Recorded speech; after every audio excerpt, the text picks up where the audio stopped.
राजा दशरथ कहने लगे, श्रीमान हे ज्ञानी विश्वामित्र,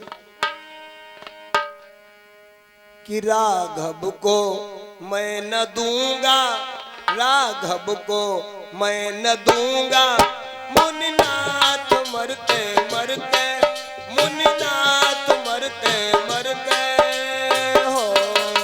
राघव को मैं न दूंगा, राघव को मैं न दूंगा, मुनिनाथ मरते मरते, मुनिनाथ मरते मरते हो।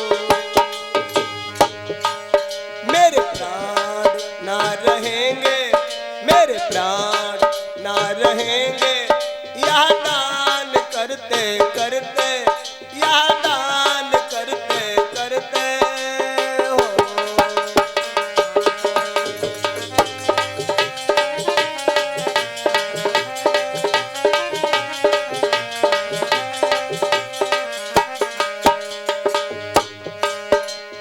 जल के बिना कदाचित मछली शरीर धारे, जल के बिना कदाचित मछली शरीर धारे,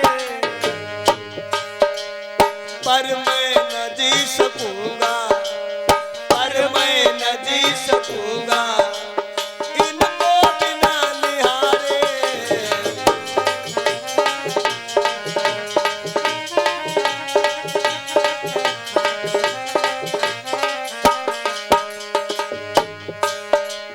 कौशिक सिहरी रहे हैं, कौशिक सिहरी रहे हैं, मेरे अंग डरते डरते, राघव को मैं न दूंगा, राघव को मैं न दूंगा, मुनिनाथ मरते मरते, राघव को मैं न दूंगा।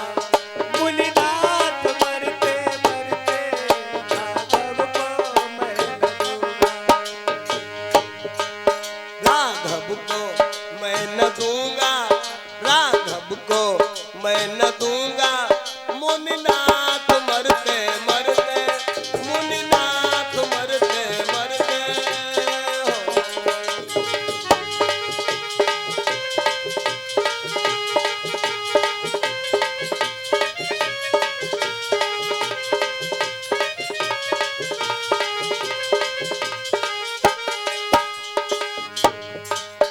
करियतन चौथेपन में सुत चार मैंने पाए, करियात चौथेपन में सुत चार मैंने पाए, पितुमात पुरजनों को रघुचंद्र ने दिलाए।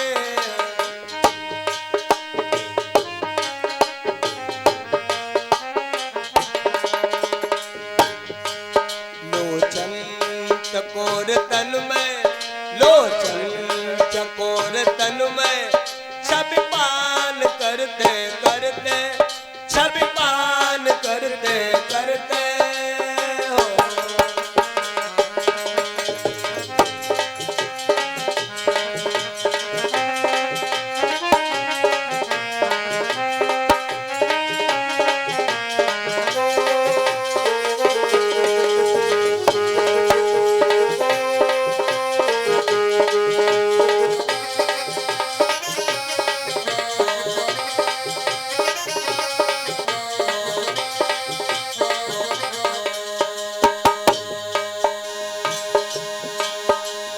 चलते बिलो की रघुबर, होगा उजाड़ कौशल, चलते बिलो के रघुबर, होगा उजाड़ कौशल। मंगल भवन के जाते, मंगल भवन के जाते, संभव कहाँ से मंगल।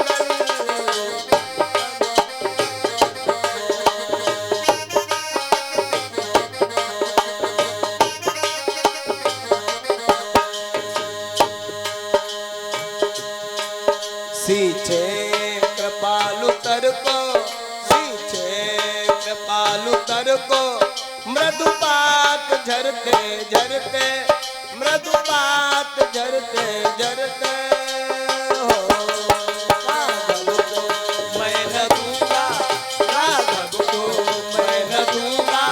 मुनिनाथ मरते मरते, मुनिनाथ मरते मरते हो।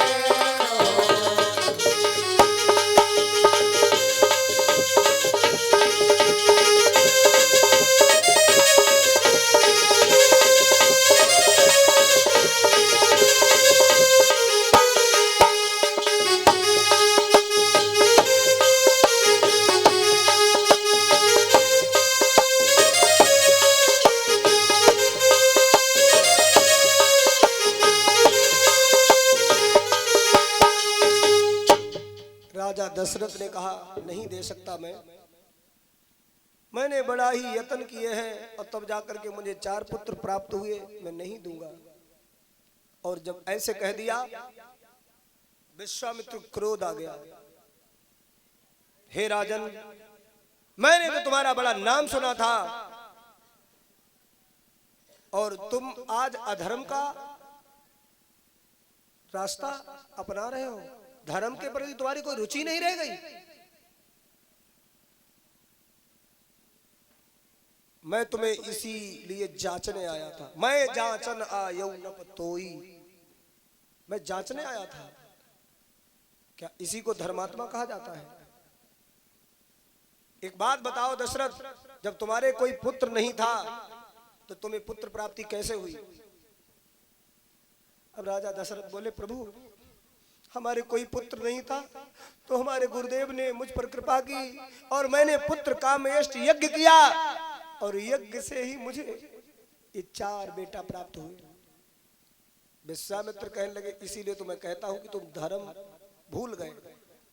जिस यज्ञ के द्वारा तुम्हें 4 बेटा मिले और उसी यज्ञ को आज राक्षस सफल नहीं होने दे रहे हैं तो तुम अपने 2 बेटा नहीं भेज पा रहे हो। कैसा तुम्हारा ये विचार है? जिसकी कृपा से तुम्हें 4 मिले तो 2 तो तुम्हारे रहेंगे घर का, 2 नहीं भेज सकते उसी यज्ञ की रक्षा के लिए। और यज्ञ में तुम्हारे पुत्र जाएंगे, रक्षा करेंगे, यज्ञ सफल होगा तो तुम्हें और कुछ भी प्राप्त हो सकता है। अब भाई जो 4 ही हैं और 4 को बाई चांस इनको जोड़ो मिल जाए फिर क्यों? जब तुम्हारे कुछ नहीं घर में था, पुत्र कोई नहीं था, तब यज्ञ से तुम्हें 4 मिले और एक यज्ञ की रक्षा करवाए दो, हो सकता 8 बन जाए। कहा महाराज कैसे कैसे? बोले कैसे? तुम भेजो तो, अपने भेजो तो। यज्ञ करने से गांव भी, क्षेत्र भी, घर भी सभी पवित्र हो जाता है। जहां पर भगवान की कथा भी एक ज्ञान यज्ञ है। उस यज्ञ से हवा शुद्ध होती है और कथा के ज्ञान यज्ञ से दिमाग शुद्ध होता है। सत्संग सुनने से दिमाग शुद्ध हो जाता है, इसलिए कथा को भी ज्ञान यज्ञ कहा गया है। अब देखो, एक जगह हम कथा कर रहे थे तो एक महाराज ऐसे व्यक्ति आए, बड़े बूढ़े रहे, तो लास्ट वालों दिन तो हवन होने की तैयारी हुई चुकी थी। मेवा, मिष्ठान और महाराज खूब सामग्री हमने मिलाई कि वहाँ घी और चावल, चीनी है सब मिश्रण करके हवन करवाने का तो तैयारी थी। तले भाई एक जने आए, कहा लगे लल्ला भैया अब बोलो। हम गए पड़ोस, हम बैठे जाए, क्या बोले? हमें तुम्हारी कथा बहुत बढ़िया लगी। तो हमने कही कमी कहा है, कोई बात कहा भैया? हाँ एक बात कहा भैया। हमने कहा, बोले अब सब ठीक है, लेकिन जब तुमने इतनी महंगी महंगी सौदा मंगवाई कि एक मिलाई दी अब आगे लगवा दी हो, इतने रुपया की मिठाई मंगाई हो भी। हमने कही देखो इन्हों की बुद्धि, इतनी महंगी महंगी सौदा हवन सामग्री मंगवाई, घी चीनी चावल मिलाए सब आगे लगवाई दी। इन्हें बड़ा खराब लगी।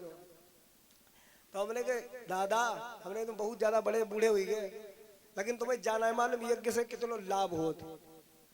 तबे बोले का लाभ होत कि नहीं हो? तो हमने कही पहली बात तो यज्ञ करने से हवा शुद्ध होती है।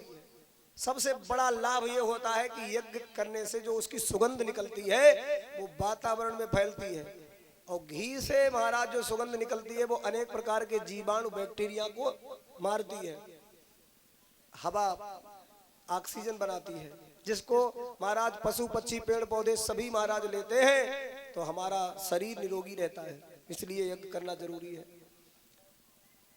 और वेद मंत्र पढ़े जाते हैं तो वेद पाठ प्रचलन बना रहता है। पहले के जमाने में राजा महाराजा लोग जब तक यज्ञ नहीं कर लेते थे अपने घर पर, तब तक उनके घर पर भोजन कोई नहीं करता था। आजकल हम तो लोग भूल ही गए हैं यज्ञ करना। यज्ञ करना चाहिए। आजकल गंदी गंदी फैक्ट्रियों का गंदा धुआं वातावरण में खूब छाया है और वह हम लोग सांस में खूब लेते, इसीलिए हमारे फेफड़ा वाली बीमारी को गैस बनती को महाराज है, पथरी बनती को, किसी प्रकार से महाराज अनेक बीमारियां तैयार होती। जहरीली गैस बहुत स्प्रे करी जाती खेतन और जो सब महाराज अनाज में मिश्रण हो जाते हैं वही हम खाते पीते हैं तो हम लोग बीमारी से ग्रसित हो जाते हैं। हवन भजन पूजन हो ना है ज्यादा, हवन तो कोई करना चाहता ना है, आजकल लोग उसे समझते ही नहीं है। तो हवन से ही महाराज वो ऐसी सुगंध निकलती है जो जहरीली गैसों को हवा में ही मार देती है और अच्छी सुगंध मिलती है पशु पक्षी पेड़ पौधों को।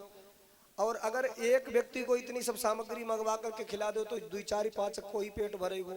और हवन करोगे तो महाराज पूरा वातावरण सुगंधित हो जाएगा, सबका कल्याण हो जाता है। यज्ञ हवा को करता शुद्ध, तो यही होना चाहिए। अच्छा एक बात और बताएं, धर्म के कार्य में जितना तुम खर्च करोगे उससे तुम्हें कई गुना ज्यादा मिलेगा। कैसे बताएं? जब तुम खेत में बीज बोने जाते हो तो महाराज बोने जाते हो 4-5 बोरी गेहूं, 5 बोरी बो दियो, लेकिन जब तुम्हारी फसल कट के 5 महीना तैयार हो के जब घर कट के अनाज आओ तो 5 ही बोरी लाओ उधर से, तो तुम्हारा 5 ट्राली आओ। 5 बोरी गेहूं बोया था और जब उधर से कट के घर में आया तो ट्राली आई 5। भगवान कहते हैं हमारा ये नियम है, जो भक्त जितना बोएगा उससे महाराज लाख गुना उसके हम वापस करेंगे। इसलिए धर्म के कार्य में जो लोग भागवत कथा सत्संग कीर्तन में हर साल गांव में महाराज ये सत्संग चर्चा होती रहती है, उस घर में गरीबी और दरिद्रता नहीं आती, लक्ष्मी नारायण की कृपा होती है। महाराज वशिष्ठ ने कहा राजन दशरथ दे दो, तो बोले महाराज अकेले राम मांगते तो थोड़ो कम दुख हो, तो जैतो साथ हम अनुज समेत देव रघुनाथ और राम से छोटे 3 हैं, अब किसी ले जानो चाह समझ में ना आए रो। तो कहा कि आपके राम कौन है? रघुवंश मणि। आपके राम है रघुवंश मणि, और मणि की सुरक्षा कौन करता है? मणि किसके पास हो? फणी के पास है। फणी कौन है? सर्प। और सर्प कौन है? शेषनाग लक्ष्मण। तो जय साधारण जय कहा था ही अपने लक्ष्मण के साथ भेजो राम, क्योंकि जहां जाएगा मणि वहां रहेगा फणी, भेजो। तो महाराज बुलाया राम लक्ष्मण को, कहा जाओ गुरुदेव जी के साथ यज्ञ की रक्षा में अपना पूरा सहयोग करना। अब राम लक्ष्मण जब गुरुदेव के साथ चले हैं पिता की आज्ञा लेकर, बीच में एक ताड़का नाम की राक्षसी रहती है, घनघोर जंगल है। ताड़का राक्षसी ने एकदम रामचंद्र जी और गुरु जी को खाने के लिए दौड़ पड़ी। तो चले जात मुनि दीन दिखाई, चले जात मुनि दीन दिखाई, सुनि ताड़का क्रोध करि धाई, सुनि ताड़का क्रोध करि धाई। एक ही बाण प्राण हरि लीला, हो दीन जानते ही निज पद दीना, दीन जानते निज पद दीना।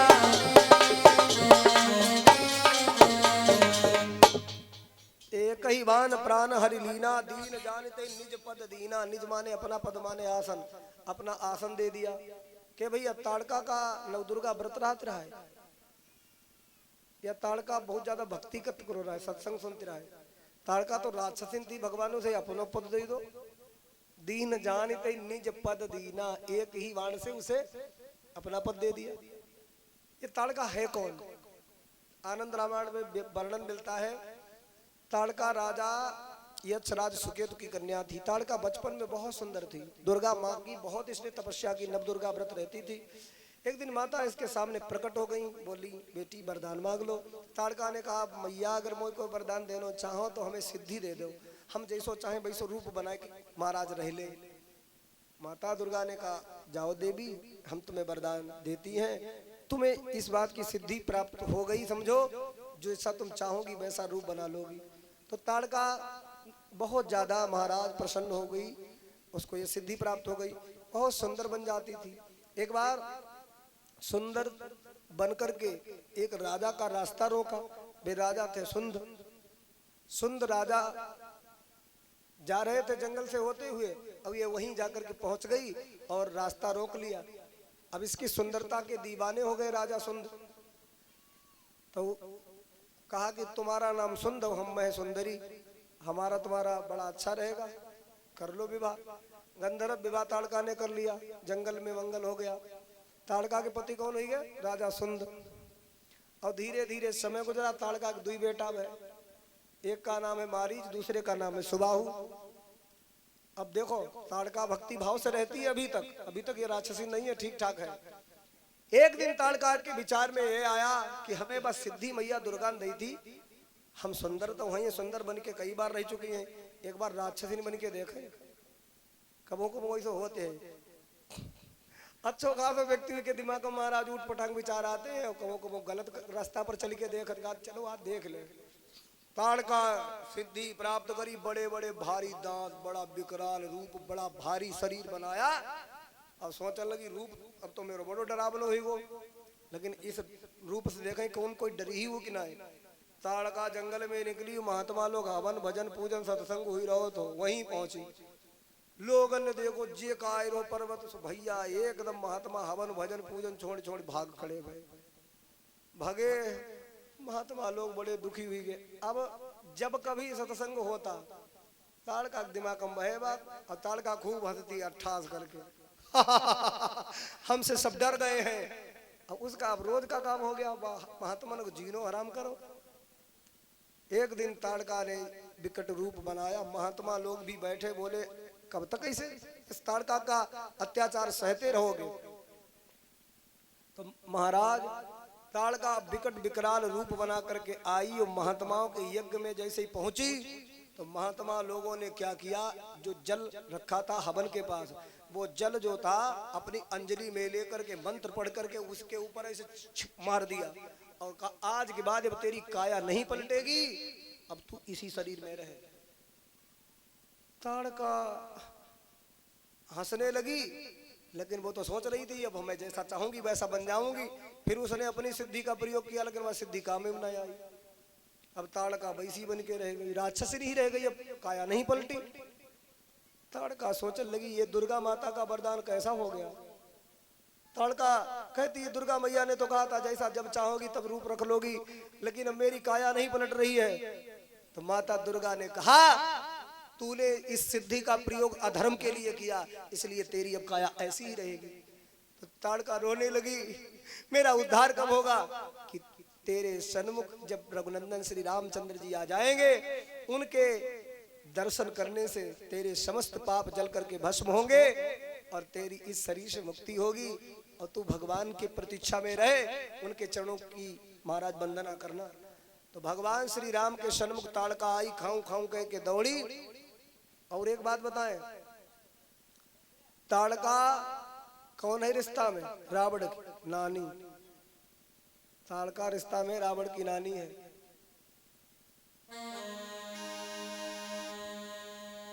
क्योंकि महाराज मारीच मामा है रावण का। आज नानी के ऊपर ही महाराज बाण चलाया है, रावण की नानी का अंत किया। तो ताड़का गिरी भगवान के दोनों चरणों को छू लिया, क्योंकि बिन एक ही बान प्राण हरि लीना, दीन जानिते निज पद दीना। अच्छा, भगवान की एक और प्रतिज्ञा है कि व्यक्ति जन्म जन्म का पापी खुरापाती कैसा भी हो, यदि वो शरण में आ जाए और मेरे सामने आ जाए तो हम उसके दोष नहीं देखते। सनमुख होई जीव मोई जबहि, सनमुख होई जीव मोहि जबहि, जन्म कोटि अघना सौ तबहि। जन्म कोटि अघना सौ तबहि।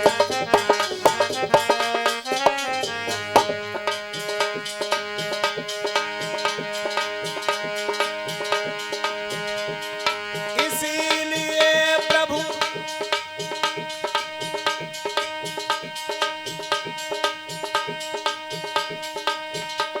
अरे दोष न गीना, जय हो। दीन जानित ही निज पद दीना। दीन जानत है निज पद दीना। उसके दोष नहीं गिने। ताड़का का वध करने के बाद आगे चले तो ताड़का के ही ये बेटा है मारीच सुबाहु, जो विश्वामित्र ऋषि का यज्ञ सफल नहीं होने देते। रात्रि में गुरु जी के साथ राम लक्ष्मण ने विश्राम किया। सवेरा हुआ, राम लक्ष्मण स्नान ध्यान किए, गुरु जी से बोले चिंता ना करो गुरु जी, हम यज्ञ की रक्षा करेंगे, आप यज्ञ करिए। हैं? प्रात कहा मुनि सन रघुराई, निर्भय यज्ञ करो तुम जाई, होम करन लागे मुनि जारी, आप रहे मख की रखवारी। और जैसे स्वाहा स्वाहा के शब्द भय तो भैया मारीच सुबाहु बोले बाबा जी दुई चेला लेके आए हैं, धनुष बाण लेके खड़े हैं और भाई यज्ञ की रक्षा कर रहे हैं। बाबा देखो उनके आसरा पर यज्ञ शुरू कर रहा है, चलो। सुबाहु बोला उनको खा जाऊंगा, चलो। मारीच सुबाहु जो थे मरे जानवरों की अस्थियां लेकर के, मांस लेकर के हवन में फेंकने के लिए जब आए तो भगवान ने सोचा तुम हवन मांस मदिरा फेंको और हम अब तुम्हें फेंकें। प्रभु ने क्या किया, एक बाण लिया और सुबाहु के जैसे ही बाण दिया, छाती में लगा, 1.5 मिनट में राम नाम सत्य हो गया। मारीच आया बहुत बड़ा विकराल भेष बना करके। भगवान ने सोचा राक्षस भी माया जानते हैं और इन्हें मालूम नहीं है कि मैं कौन हूँ, ये थोड़ी बहुत माया जानते होंगे और हम तो मायापति हैं, तो जरा इनको भी माया से माया का काट करके दिखाएं। भगवान ने बाण लिया लेकिन उसका फल आगे वाला निकाल लिया, केवल सेटा रखो धनुष पे। बिन फल बाण, बिन फल बाण राम ते ही मारा, बिन फल राम बाण ते ही मारा, सत योजन का सागर पारा, सत योजन का सागर पारा। बिन फल बाण राम ते ही मारा, सत योजन का सागर पारा। बिना फल का बाण मारा, सागर के पार लंका में जाकर के गिरा। कौन? मारीच। एक जने कहने लगे के राम जी ने इतनी दूर का फेंक दो, इतनी दूर नहीं फेंकना चाहिए रहा है, तो हमने कहा तुम्हारे घर ही फेंक देते। तो हमने उनसे कहा, तो बोले नहीं नहीं हंसी ना करो, हमें जा बताओ राम ने उस रावण की लंका में मारीच को क्यों फेंका? अरे 2-4 खेत दूर फेंक देते। तो भगवान राम ने रावण को लंका में इसलिए फेंक दिया बिना पर के बाण से, बोले इससे बहुत कुछ अभी लीलाएं होनी है, सीता हरण में इसकी जरूरत पड़ेगी, इसलिए इसे लंका भेज देते हैं। दूसरा कारण यह है, भगवान कहते हैं कि हम पूरी पृथ्वी पर से राक्षसों का विनाश करना चाहते हैं और ये मेरे ऋषियों को परेशान करता है, तो ऋषि मुनियों को जो परेशान करे वो राक्षस है, परंतु हमने इसके लिए अवतार नहीं लिया है, थोड़ा इसको नमूना ये दिखाना है कि जो तुम्हारो सबको सरदार है लंका में रहता है, जरा उसे ही देखो जाएगा, हम उसके लिए अवतार लिए हैं। उसका सीधे ट्रांसफर कर दिया लंका। जैसे आपके यहाँ का कोई अधिकारी गरीब व्यक्ति के ऊपर महाराज लाठी डंडा बरसावे और जो बड़े बड़े डकैत डाकू हैं उनसे सलाह कर ले और इसी प्रकार का कुशासन चलाने लगे और एक बार मुख्यमंत्री के पास शिकायत कर दो और मुख्यमंत्री मूड अगर आई गो तो वही अधिकारी को इसी जगह ट्रांसफर करी जहां उनको कोई महाराज अपनो ना हुई। तो आज जगत के मुख्यमंत्री श्री रघुनंदन ने ऐसी जगह ट्रांसफर किया कि जाओ तुम्हारा राक्षसों जहाँ गढ़ है तुम वहीं रहो, हम भी आएंगे तुम्हारा वहां सफा करने के लिए। यज्ञ सफल हो गया। उसके बाद एक यज्ञ सफल हो गया। विश्वामित्र कहने लगे रघुनंदन एक दूसरा यज्ञ भी निमंत्रण में आया है, वहां भी तुम्हें चलना होगा। कहाँ है वो यज्ञ? धनुष यज्ञ सुनि रघुकुल नाथा और हर्ष चले मुनिवर के साथ। अभी तो ये साधारण यज्ञ था, अब तुम्हें चलना होगा धनुष यज्ञ में। धनुष यज्ञ हो रहा है जनकपुरी में। तो पाते ही खबरी धनुष यज्ञ की चले हैं। मेरे भगवत प्रेमियों कि धनुष जागी सुनि रघुकुल नाथा हर्ष चले मुनिवर के साथा। धनुष जाग सुनि रघुकुल नाथा हर्ष चले मुनिवर के साथा।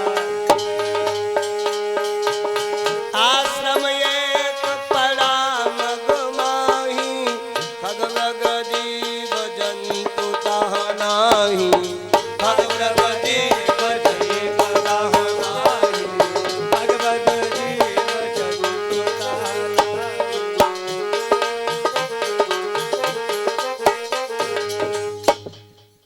हर्ष चले मुनिवर के साथ, हंसते हुए चले। आश्रम एक दी की मगमाही खग मृग जीव जंतु तहाँ नाही। ऐसा आश्रम बिल्कुल खंडहर पड़ा है। तुलसी का पौधा भी सूखा है, पेड़ पौधे मुरझाए हैं, आश्रम में कोई नहीं है, पशु पक्षी भी नहीं है। लेकिन रघुनंदन की निगाह पड़ गई एक पत्थर पर। वो पत्थर भी एक ऐसा है जैसे मानो कोई स्त्री बहुत बरसों से सो रही हो, हिल नहीं रही, डुल नहीं रही, आकार नारी का है। भगवान की निगाह पड़ गई, गुरुजी ये क्या है? गुरुजी ने कहा रघुनंदन इस पृथ्वी का कोई ऐसा रहस्य नहीं है जो तुमसे छिपा हो, परंतु गुरु का मान बढ़ाने के लिए मुझसे पूछते हो, मैं बताऊं। गौतम ऋषि की अहिल्या नारी है। इनको बड़ा अपने रूप रंग पर अभिमान हो गया था। एक बात और बताएं, अहिल्या ब्रह्मा की बेटी है और ब्रह्मा के ही पुत्र हैं गौतम ऋषि। इतनी सुंदर अहिल्या त्रिलोकी में कोई दूसरी नारी नहीं थी, अधिक सुंदर थी, अधिक अति सुंदर। और अति किसी प्रकार की अच्छी नहीं होती। हम आपको बताएं इस अहिल्या के रूप रंग के दीवाने सभी देवी देवता थे। ब्रह्मा जी ने स्वयंवर किया, क्योंकि जो स्वयंवर में शर्त रखी वो ये थी कि पूरी पृथ्वी पर जितने भी तीर्थ हैं, पूरी पृथ्वी पर जितने तीर्थ हैं, उन सभी के दर्शन करके जो लौट आवे जल्दी वही अहिल्या का पति बनेगा। अब जितने भी महाराज देवी देवता थे सभी महाराज तीर्थों को दर्शन करने के लिए चले, समस्त तीर्थों का दर्शन करने के लिए चले। हरिद्वार, काशी, गोदावरी, गंगा, जहां भी जाना चाहें सब देवता गए, लेकिन गौतम ऋषि नहीं गए। गौतम ऋषि इसलिए नहीं गए, उनके गाय के महाराज प्रसव के दिन चल रहे थे। गौ माता घर में, गौ माता से खुशी होना थी, इसलिए नहीं गए। तो गाय की सेवा करते रहे, गौतम ऋषि नहीं गए। गोमती के किनारे के रहने वाले गोमती की सेवा में लगे रहे। अब हुआ ये, समय गुजरता गया।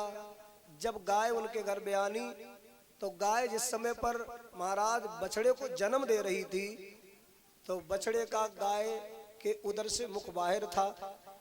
और उसी समय गौतम ऋषि ने बड़ी चतुराई से क्या किया, वेद शास्त्र पुराण कहते हैं जब गौ माता के द्वारा शिशु का जन्म होता हो उस समय पर यदि कोई परिक्रमा कर ले द्विमुखी गाय का, एक मुख उधर है और एक बछड़े शिशु का मुख है, तो महाराज जीवन में जितने भी तीर्थ पुण्य होते हैं पृथ्वी पर, वे सभी समस्त पुण्यों का फल प्राप्त होता है। गौ माता की परिक्रमा कर लेनी चाहिए। तो गौतम ऋषि ने ऐसा ही किया, गौ माता को प्रणाम किया, उन्हीं की सेवा की। इस बात पर ब्रह्मा बहुत प्रसन्न हो गए। ब्रह्मा ने कहा, समस्त देवी देवता जब तक आए तब तक तुम अहिल्या को लेकर के चले जाओ। तो अहिल्या के साथ ही विवाह हो गया गौतम ऋषि का, और प्रेम के साथ अहिल्या गौतम ऋषि के साथ रहने लगी, मृत्युलोक में आकर के आश्रम बना करके। समय बहुत गुजरता चला गया। जब लौट करके समस्त देवी देवता आए, उन्होंने कहा हम लोग खाली चक्कर लगाए रहे, अहिल्या का तो विवाह हो गया। किसके साथ हुआ? गौतम ऋषि के साथ। इंद्र को बात बहुत खटक गई, ये कोई तरीका है? कहा कि मैं प्रत्यक्ष रूप से अहिल्या से नहीं मिल पाया, लेकिन एक छल से जरूर मिलूंगा। अच्छा, अहिल्या के दिमाग में भी था कि मैं अगर पत्नी बनती तो देवताओं के राजा इंद्र की अर्धांगिनी बनती, राजगद्दी पर वाम भाग में बैठ करके सुशोभित होती। मन की मन में ही है, और महाराज ब्रह्मा के आदेश का पालन करना पड़ा। तो अहिल्या को अपने रूप सौंदर्य का बड़ा अभिमान। इधर इंद्र ने चंद्रमा से कहा, चंद्रमा मेरी मदद करो कि तुम मुर्गा बन जाना, मैं गौतम बन जाऊंगा। तुम मुर्गा बन जाना, मैं गौतम बन जाऊंगा। भैया तुम मुर्गा बन जाना, जय हो। मैं गौतम बन जाऊंगा। तुम मुर्गा बन जाना, मैं गौतम बन जाऊंगा। तुम मुर्गा बन जाना, मैं गौतम बन जाऊंगा। तुम रात चले जाना, आवाज लगा देना, मैं घर घुस जाऊंगा, तुम द्वारे पर रहना। मैं घर घुस जाऊंगा, तुम द्वारे पर रहना। तुम इतना काम करना, जय हो। ऐसा न भूलूंगा। तुम मुर्गा बन जाना, मैं गौतम बन जाऊंगा।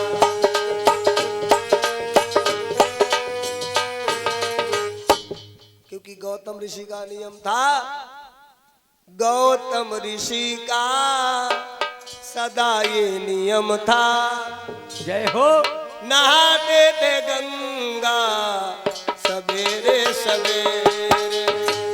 गौतम ऋषि का सदा का नियम था, नहाते थे गंगा सवेरे सवेरे। नहा धो के मुनिवर जय हो। करे हरि की पूजा। नहा धो के मुनिवर करे हरि की पूजा। चढ़ाते थे जलवा सवेरे सवेरे।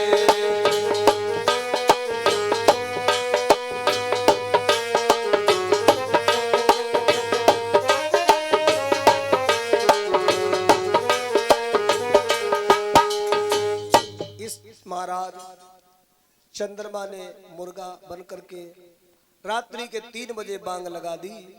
गौतम ऋषि ने सोचा सुबह हो गया है।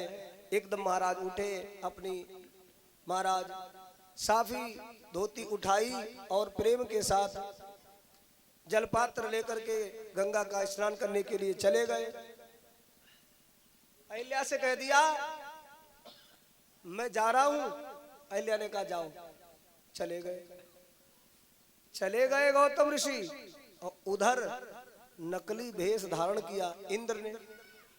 इंद्र आ गया और आकर के अहिल्या के पास पहुंचा। कहा देवी, तुम्हारे पिता ब्रह्मा ने तुम्हारा विवाह गौतम ऋषि के साथ कर दिया। मैं तुमसे मिलने के लिए बहुत व्याकुल था।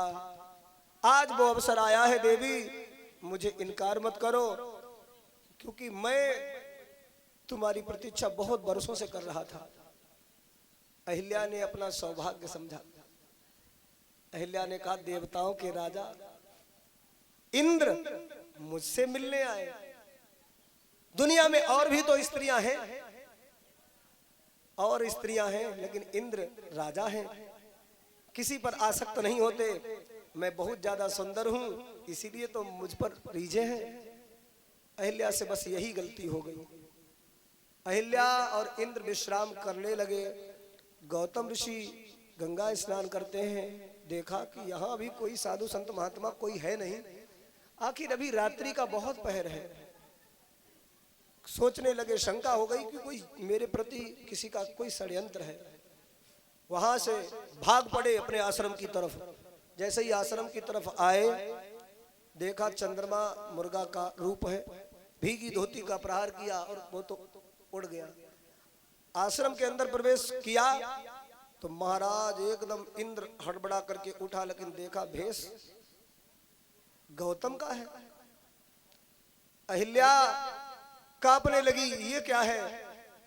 असली जो गौतम है उनको क्रोध आ रहा है, और जो नकली भगोड़े गौतम बने हैं इंद्र, वहां से भागे। देवताओं के राजा इंद्र को महामुनि गौतम ने श्राप दे दिया। अरे देवताओं के राजा इंद्र, तुझे मैंने पहचान लिया। ऊंच निवास नीच करतूती, देख न सकौ पराई विभूति। श्राप देता हूं, तेरे अंडकोश निकल करके पृथ्वी पर गिर जाए, तेरे शरीर में भगी भग हो जाए। ऐसा भयंकर श्राप दे डाला। क्रोध में इंद्र ने पैर पकड़ लिए, महाराज मुझे क्षमा कर दो, क्षमा कर दो। कहा कि तू चरित्र से पतित हो गया इंद्र, तेरी समाज में कहीं भी पूजा नहीं होगी, चरित्रवान की पूजा होती है। और इंद्र वहां से भागा।